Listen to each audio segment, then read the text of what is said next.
आपको ना एक बात बताता हूँ मैं अपना। जो ये सितंबर 24 का एग्ज़ाम था ना, तो इसमें क्या हुआ, हम लोग जब एग्ज़ाम सेंटर में पहुँचे, मैं और मेरे और 2 दोस्त थे, टोटल हम लोग 3 थे। तो मैथ्स का एग्ज़ाम के दिन ना मेरे साथ बहुत बड़ा एक इंसिडेंस हो चुका था। अब मैं आपको बताता हूँ क्या हुआ था। मैं प्रे करता हूँ कि वैसा इंसिडेंस आपके साथ ना हो और थोड़ा-सा ख्याल रखना अपना।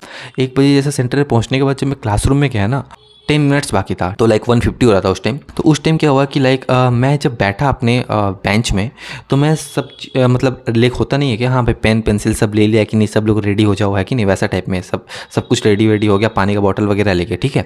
तो फिर क्या होता है कि ना घड़ी की तरफ देखा, ठीक है, तो मुझे थोड़ा सा धुंधला टाइप में दिखाई दिया। मैं बोला यार क्या है, समझ में नहीं आ रहा। फिर मैं सोचा कि देख लेता हूँ कि भाई कोई चीज़ लाइक भूल भूल तो नहीं गया ना। तो सब हम लोग रेडी नहीं करते क्या, तो रेडी किया ना, तो फिर देखते हैं कि यार मैंने तो चश्मा अपना लाइक मैं जो अपने स्कूटी लेके गया था उसके डिक्की में ही रख दिया मैं अपना चश्मा। तो हम लोग का क्या है कि जो क्लासेस था ना, वो क्लासेस से कम आपको क्या बोलूँ, एक तरह से देखा जो 700 से 800 मीटर दूर मैं स्कूटी पार्क किया था, ठीक है, मतलब स्कूल से बाहर थोड़ा, तो हाँ पार्क किया। तो आपको विश्वास नहीं होगा, 10th मिनट बाकी था तो मैं मैम को बोला, मैम मैं अपना चश्मा भूल गया हूँ, मेरे को लेके जाना, क्योंकि मेरे को दिखाई थोड़ी ना देगा सामने क्या है क्या नहीं, तो चश्मा तो मैं भूल गया। तो मैं भाग के गया, चश्मा लेके आया, और फिर जब मैं एंट्री किया अपने क्लास में तो देखा कि पेपर डिस्ट्रीब्यूट हो रहा है कि नहीं। और उस टाइम इतना गर्मी था, तो उस टाइम बैठा तो काम हुआ। उस टाइम मैं सोचा यार थक गया, मेरा दिमाग नहीं चलेगा क्या नहीं है। तो भगवान का कृपा है कि हाँ भाई थोड़ा सा बैठा, 5 मिनट बैठा, पानी वानी पिया, उसके बाद मैं शुरू हो गया। तो ऐसा गलती आप मत करना, सब अपना सामान वगैरह देख। 10 तक मैथ्स था लेकिन मुझे समझ में आया नहीं, इसलिए तो क्लास 11-12 में मैंने मैथ्स लिया नहीं, ये प्रॉब्लम है ना। So hello guys, welcome back to my channel. इस वीडियो में शेयर करूंगा अपना स्ट्रेटेजी कि मैंने अपना सीए फाउंडेशन सितंबर 24 का कैसे एग्ज़ाम पास किया, जो कि मैथ सब्जेक्ट था, जो कि पिछले टाइम में मैथ्स में ही रह गया था, तो वो मैंने कैसे क्लियर किया। So if you are new in this channel please subscribe my channel, ऐसी ही वीडियो में लाता रहूँगा। तो चलो शुरू करते हैं आज का। तो गाइज मैथ और लाइक जैसे कि सीए फाउंडेशन में जो टफेस्ट सब्जेक्ट है वो 2 ही सब्जेक्ट है, एक लॉ और मैथ। मेजोरिटी स्टूडेंट ये 2 सब्जेक्ट की वजह से ही फेल होते हैं।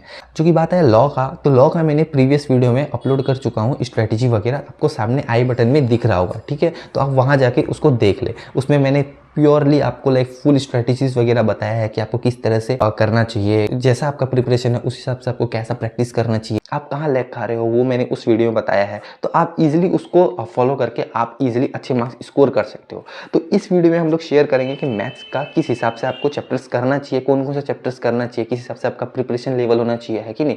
तो वो आपको मैं टेक्निक्स बताऊंगा, स्ट्रेटेजीज बताऊंगा, वो आप अप्लाई करोगे तो ईजिली पास हो पाओगे, ठीक है। तो देखो मुझे मालूम है कि मेजोरिटी स्टूडेंट मेरे जैसे होंगे, इवन मेरे से तो थोड़े बेटर ही होंगे, क्योंकि मुझे तो मैथ्स वाले उतना कि मैंने सबसे पहले हाई वेटेज चैप्टर है ना उसको कंप्लीट किया, ठीक है।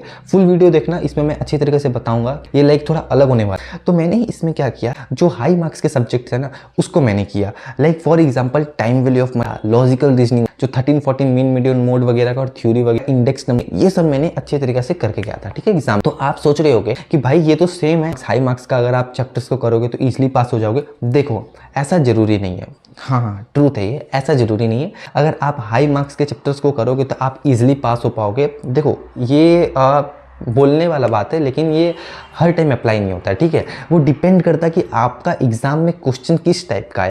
इफ अगर देखो फॉर एग्जांपल क्या होता है, अब जैसे टाइम वैल्यू ऑफ मनी करके गए, लॉजिकल रीजनिंग करके गए, 13-14 करके गए, जो हाई वेटेज है 15 से 20 मार्क्स का आता है, तो 4-5 चैप्टर करके गए तो आपको ऐसे बता देंगे कि 55 से 60 तो आपके ईजिली आ जाएगा। देखो ऐसा हमेशा नहीं होता, ठीक है ना। देखो आप खुद सोचो, अगर कोई क्वेश्चन थोड़ा घुमा फिरा के दे रहा है, for example time value of money का ले लो, अगर थोड़ा बहुत घुमा फिरा के अगर आपको पूछ दिया एग्जाम में, तो आप सोचेंगे कि भाई मैं 15 मार्क्स से करके जा रहा हूँ तो 15 आ जाएगा, उसमें 2 से 3 से आपका ज़्यादा नहीं आ पाएगा, ठीक है ना। ज़्यादा से ज़्यादा आपका 6-7 आ जाएगा, उससे ज़्यादा नहीं। क्योंकि कभी कभी क्या होता है कि ना वो चैप्टर जो आपका फेवरेट रहता है ना, जैसे कि 15 मार्क्स आप करके गए, लेकिन उसमें से ही कोई घुमा के ऐसा क्वेश्चन पूछ लेगा ना, तो आपको दिक्कत हो जाएगा, ठीक है। तो आपको इससे बचने के लिए क्या करना पड़ेगा, 2-4 चैप्टर आपको बैकअप में करना पड़ेगा। हाँ 2-4 चैप्टर बैकअप में करना पड़ेगा आपको, भले उसमें से 100% ना करो, लेकिन 60 से 70% आपको करना पड़ेगा। क्या होता है फॉर एग्जाम्पल कि टाइम वैल्यू ऑफ मनी से बोलते हैं कि भाई 12 से 15 मार्क्स का आता है, अगर वो मैं किया, अगर एग्जाम में थोड़ा सा टफ आ गया क्वेश्चन, या एग्जाम में मैं ब्लैंक आउट हो गया, तो भाई बैकअप के लिए कोई चैप्टर चाहिए ना। फॉर एग्जांपल मैं रेशियो प्रपोर्शन या क्वाड्रेटिक इक्वेशन या ऐसा कोई चैप्टर, या कोरिलेशन रिग्रेशन वगैरह स्टैटिस्टिक्स से कर लिया, तो वो सब मुझे हेल्प करेगा इससे ओवरकम करने के लिए। तो आपको 2-4 चैप्टर बैकअप में करना ही पड़ेगा, देखो करना ही पड़ेगा। अगर आपका लक्ष्य सही रहा और एग्जाम में जो चैप्टर्स आप कर रहे हो उस चैप्टर में से इजीली बुक का ही क्वेश्चन पूछ लिया, या ऐसा क्वेश्चन पूछा जो आप प्रिपेयर करके गए हो, तो आपका लक है। लेकिन अगर नहीं है तो वो दिक्कत हो सकता है, जो कि मैं चाहता हूँ कि यार Gen 25 में ऐसा नहीं हो। मेरे साथ हुआ है, ठीक है, तो ऐसा आपका दिक्कत नहीं हो। तो मेरा सजेशन यही रहेगा कि 2-4 चैप्टर आप बैकअप में कर लो। भले आप 100% ना करो, लेकिन थोड़ा बहुत तो आप उसका लाइक कॉन्सेप्ट वगैरह हुआ, 2-4 क्वेश्चन वगैरह, तो आप वो प्रैक्टिस करके जाओ, ठीक है, क्योंकि आपको एग्जाम में बहुत हेल्प करेगा, ठीक है। आप ये करो। और आपको ना सिर्फ मैथ्स में ना ऐसा नहीं कि आप लाइक लेक्चर देख लिए कंप्लीट हुआ तो आपका भी ना, तो उस टाइम आपका मेन प्रिपरेशन स्टार्ट होता है, ठीक है, लेक्चर्स वगैरह खत्म होने के बाद। उसमें क्या होता है, सबसे पहले तो आपको बुक्स का सारा क्वेश्चन करना पड़ता है। तो आप मेजॉरिटी टीचर्स को देखोगे, तो अगर आप कोई भी चैप्टर का अगर कॉन्सेप्ट किसी भी टीचर से करोगे, अच्छे जो टीचर है, तो वो क्या करेंगे कि वो चैप्टर्स कंप्लीट होते होते अच्छे खासे लाइक क्वेश्चंस को, लाइक जैसे फॉर एग्जांपल 100 है तो 100% है, तो आपको 85 से 90% क्वेश्चंस तो वो लोग खुद ही करा देंगे लेक्चर खत्म। तो आप ये मत सोचना कि भाई मेरा तो हो ही चुका है क्वेश्चन, ऐसे नहीं होता। आपको एक्स्ट्रा क्वेश्चन वगैरह भी करना पड़ेगा। यूट्यूब में काफ़ी सारे मैराथन वगैरह होते हैं। कोई एक पार्टिकुलर चैप्टर को सर्च मारोगे तो उसमें ही कम से कम 100-150 आपको MCQ मिल जाएगा, है कि नहीं। तो आपको वो सॉल्व करने हैं, आप वो कर लोगे। उसके बाद वो करने से भी नहीं होगा, आपको खुद विदाउट वीडियो देखे हुए खुद आपको करना पड़ेगा। और आप ऐसा करोगे ना तो आपको समझ में आ जाएगा कि भाई रिपीटेड क्वेश्चंस कौन कौन सा है, आपको रिपीटेड क्वेश्चन समझ में आ जाएगा। और आप PYQ MTP वगैरह भी आपको मस्ट करना ही पड़ेगा। और अगर वो करोगे ना तो उसमें क्या होगा, आपको समझ में आ जाएगा यार ये वाला चैप्टर मैंने किया था, यही सेम क्वेश्चन इस RTP MTP में किया। तो आप उसको हाईलाइट कर दो या सर्कल कर दो, एग्जाम के टाइम में आपको वही चैप्टर करके जाना पड़ेगा, ठीक है, ये आपको करना है। तो इससे क्या होगा कि ना आपका जो पर्टिकुलर चैप्टर है ना, उस चैप्टर में अच्छे तरीके से कमांड हो जाएगा, ठीक है। For example time value of money का आपने कॉन्सेप्ट कर लिया, बुक का सारा क्वेश्चन कर लिया, या आपको पता चलेगा कि भाई इसमें ये इंपॉर्टेंट क्वेश्चन है, आपने उसको हाईलाइट कर दिया, है कि नहीं। तो उसमें क्या होगा कि आपको बहुत बेनिफिट होगा। जिससे मैं ना दिखाता हूँ कि किस हिसाब से। अब ऐसा भी नहीं जैसे कि ना आप काफ़ी सारे क्वेश्चन करते हो ना, तो आपने हाईलाइट किया तो वो सब एक ही दिखता, आपको समझ में नहीं आता। तो मैं कैसे हाईलाइट करता था, आपको साइड में पिक दिखा रहा हूँ। तो इस टाइप से आपको ऐसा हाईलाइट करना है ना कि आप जब भी बुक खोलो तो आपको वो दिख जाए।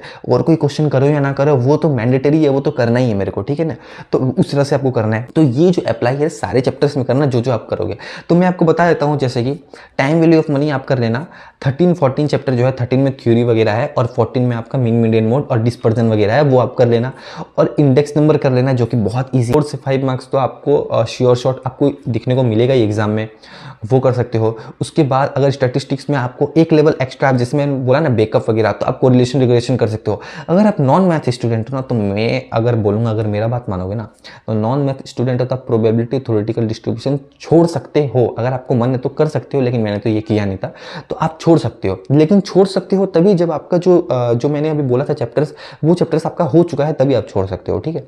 लॉजिकल रीजनिंग आपको सब करके जाना है। लॉजिकल रीजनिंग में भी ऐसा कुछ नहीं है कि लाइक आप कर लोगे, तो आपको इसमें बहुत सारे प्रैक्टिस करना पड़ेगा। इसमें प्रैक्टिस, बुक का क्वेश्चन आप सॉल्व कर लोगे, सब कर लोगे, लेकिन आपको प्रैक्टिस करना पड़ेगा, तभी वो एग्जाम में आपको क्लिक होगा। तो आप मैथ्स में क्या कर सकते हो, टाइम वैल्यू ऑफ मनी कर सकते हो, रेशियो प्रोपोर्शन कर सकते हो, APGP कर सकते हो, ये सब चैप्टर्स आप कर सकते हो। और लाइक बात है कि भाई बैकअप वगैरह में थोड़ा बहुत अगर आपको मैथ्स आता है ना, तो क्वाड्रेटिक इक्वेशन कर सकते हो, परम्यूटेशन एंड कॉम्बिनेशन कर सकते हो, ये सब आप चैप्टर्स आराम से कर सकते हो, ठीक है ना।